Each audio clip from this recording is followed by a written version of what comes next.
This is a 2008 BMW X5. It's equipped with the 3-liter port fuel injected, normally aspirated, inline 6-cylinder engine. And this features BMW's Valvetronic system. The Valvetronic system is actually what's throttling the engine. Yes, I don't really have a conventional throttle body and intake manifold. In other words, I'm not throttling the engine by controlling intake manifold pressure via throttle valve.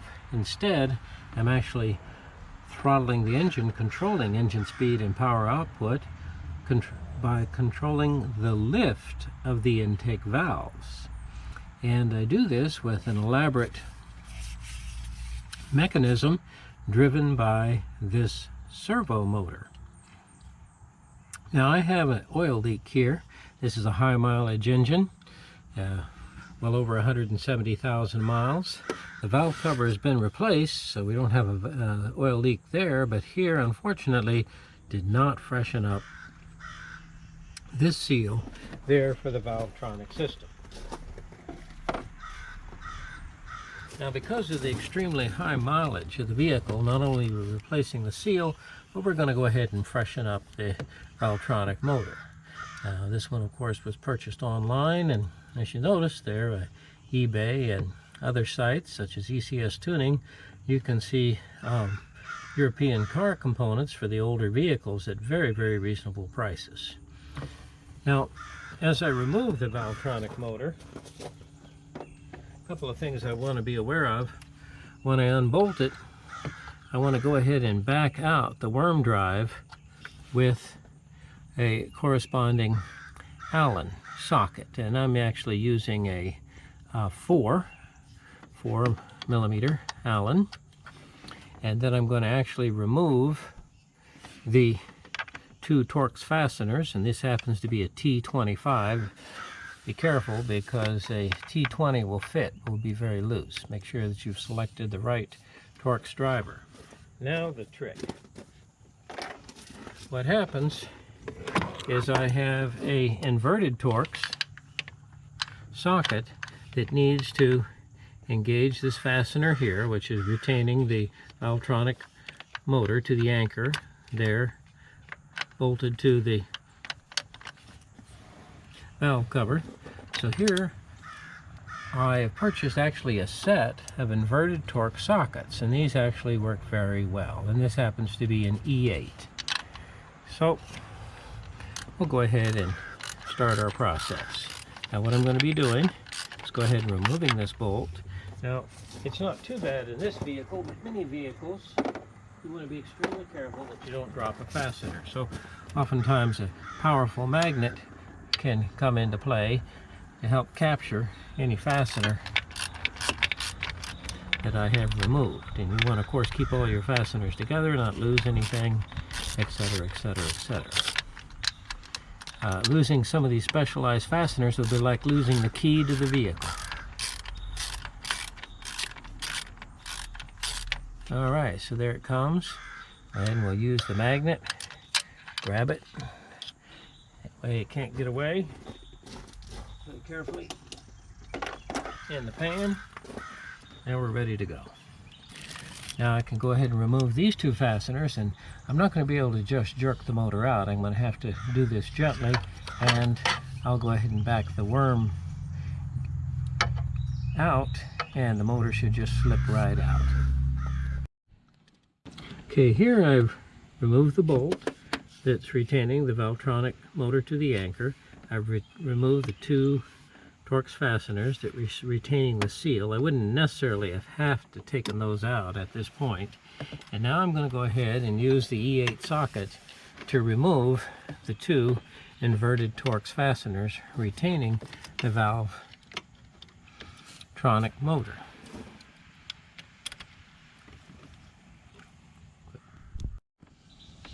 Okay, here I have a 4 millimeter Allen, and what I need to do is relax tension on the motor, and you can kind of tell which direction to turn it because it's going to be easy to turn. So what I'm doing is I'm simply relaxing spring tension on the rack that the worm gear is positioning, and this will make it very easy for me to remove the motor and install the new one. And as you can see, the motor loosens up. I have it all the way turned in. Just a little 4mm Allen there in the back of the motor. And I'll do the same thing when I install the new motor. Now there's no tension on the motor now, so I should be able to remove the last fastener very easily. And go ahead and withdraw the motor. And again, the magnet's very helpful just to keep you from dropping a fastener. Wouldn't be a big deal here. There's not much of a place that it could go, but in some applications it falls right there in the engine compartment, and sometimes very hard to recover. Wastes a lot of time, etc., etc. So here we go, and the magnet got the bolt.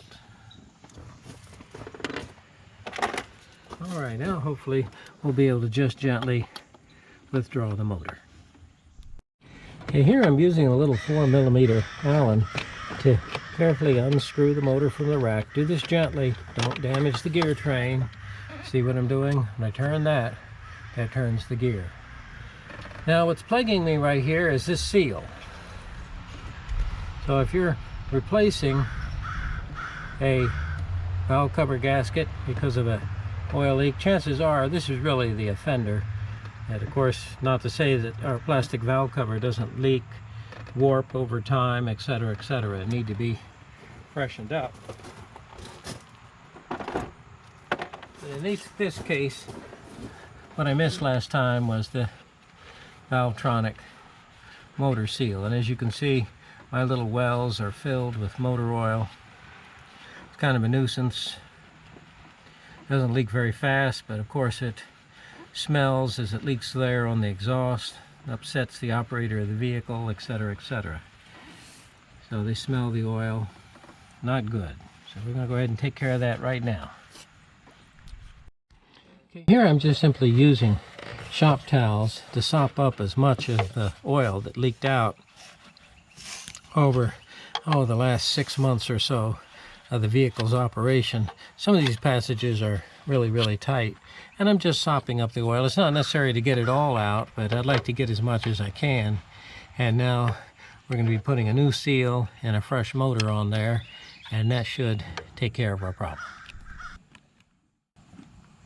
Okay, here we see the Valvetronic mounting pad, and here we see the two fasteners.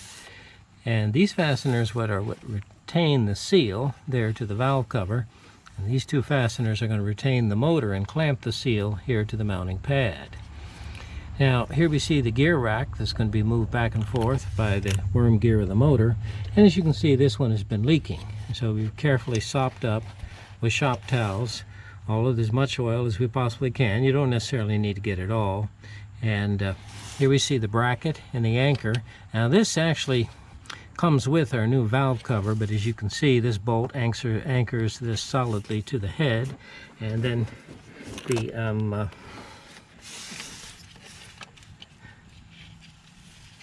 other section, if you can see it here, actually comes down and is anchored to the head too. So this provides a very solid base for the Valvetronic motor, and it's going to be moved back and forth to control the position of the rack and the cam mechanism controlling the lift of the intake valves.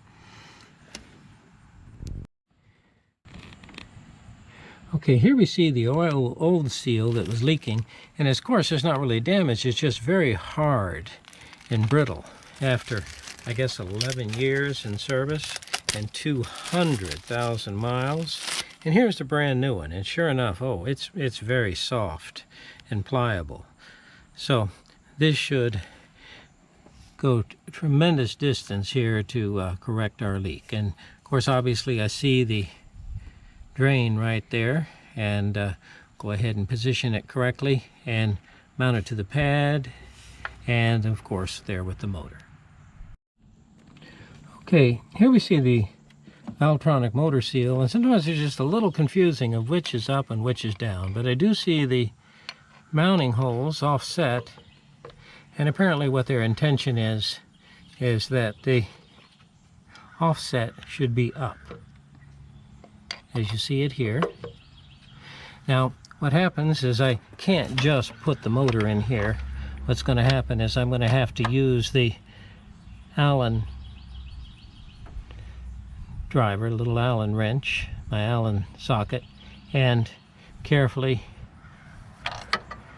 wind the worm gear here along the rack.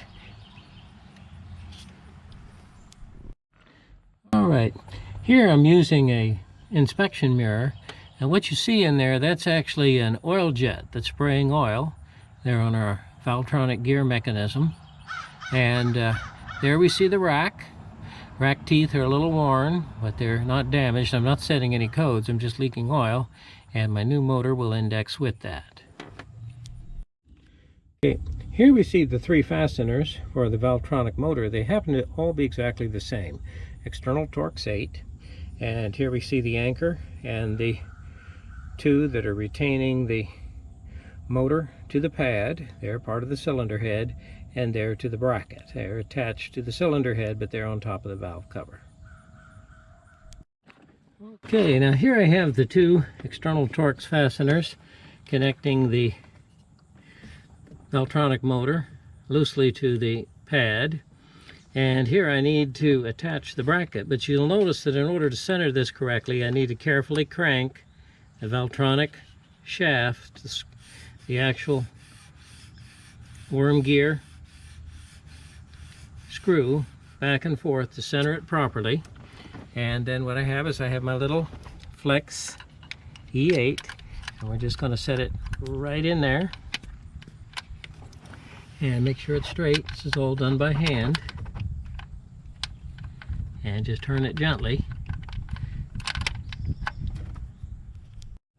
Okay, sometimes, you know, the fasteners are loose, and so I need to kind of center it and pick it up a little bit, and then I can go ahead and get those threads started.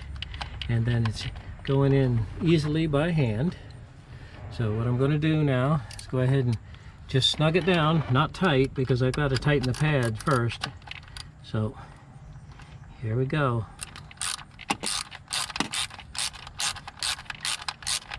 You'll notice I'm using a little bit of shop rag there on the E8 just to hold it in the socket so it doesn't come out. That's all I'm doing that for.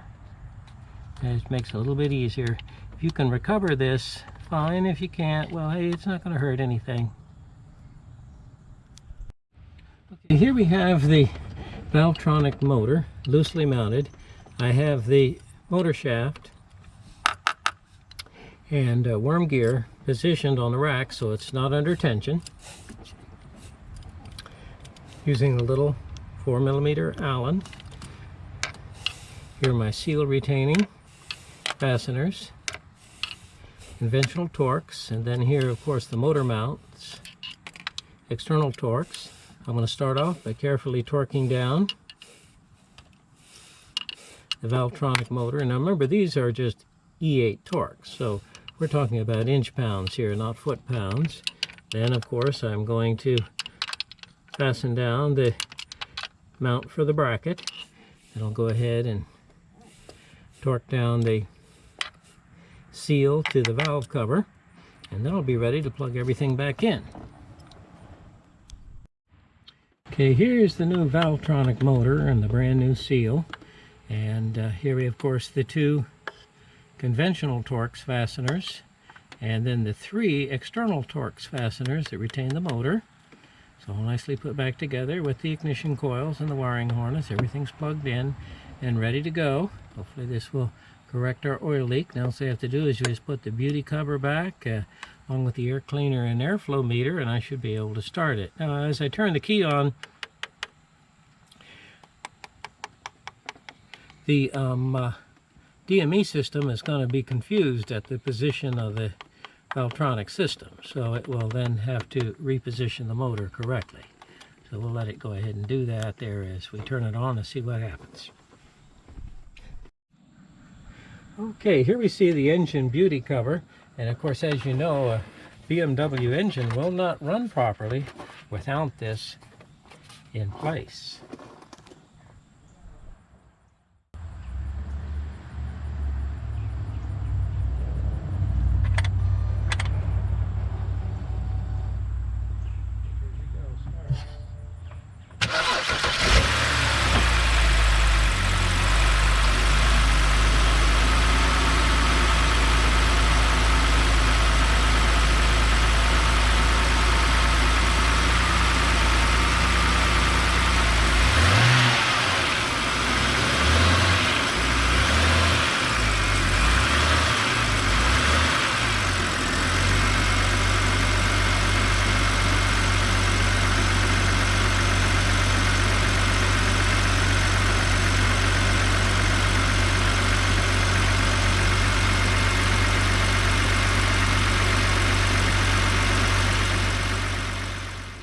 Okay, here we've successfully replaced the old Valvetronic motor with the new one, and we didn't even set a fault code. Everything works perfectly. Why did we replace this motor? Well, it's been in service for 11, almost 12 years, and I was having a persistent leak from the Valvetronic seal. And the seal's not broken, it's just hard and brittle after all these years. So it was seeping. It would take a while for it to seep. It'd fill up the wells around the two spark plugs right next to it, number 3 and 4, and then drip very, very slowly onto the exhaust manifold, and of course obviously cause a problem. And it was even worse because we had replaced the whole valve cover and valve cover gasket about 1.5 years ago, and now it's leaking oil. So this apparently was our culprit. The new Valvetronic motor and seal were brought together as a pair online. They're not exactly original BMW, but hopefully they'll work very nicely. And what tools did we need? Well, first of all, you're going to need a 4mm Allen, preferably on a socket like this, to go ahead and relax tension on the rack so that I can remove the motor. Now, the motor has 3 mounting bolts. It has 2 there to the pad on the head, which of course it's going to access through the seal, and then 1 on a bracket. It's part of the valve cover, but it actually attaches there solidly to the cylinder head, that is the bracket.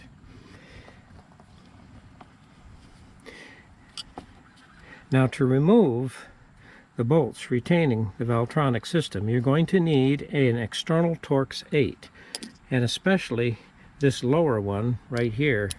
You're desperately going to need a external Torx 8 flex socket. That will make all the difference in the world. Make this an easy job. Don't lose a fastener. This magnet is an excellent tool for dealing with that. For the 2 E-Torx fasteners up top, I found that this deep well E-Torx work very nicely. And the only reason for this socket, that's for the top of the air cleaner airflow meter. That's just 6mm. Then with the exception of course of the Allen on the beauty cover and just a simple little tool to remove the plastic head of the plastic rivet, this is all the tools that were necessary.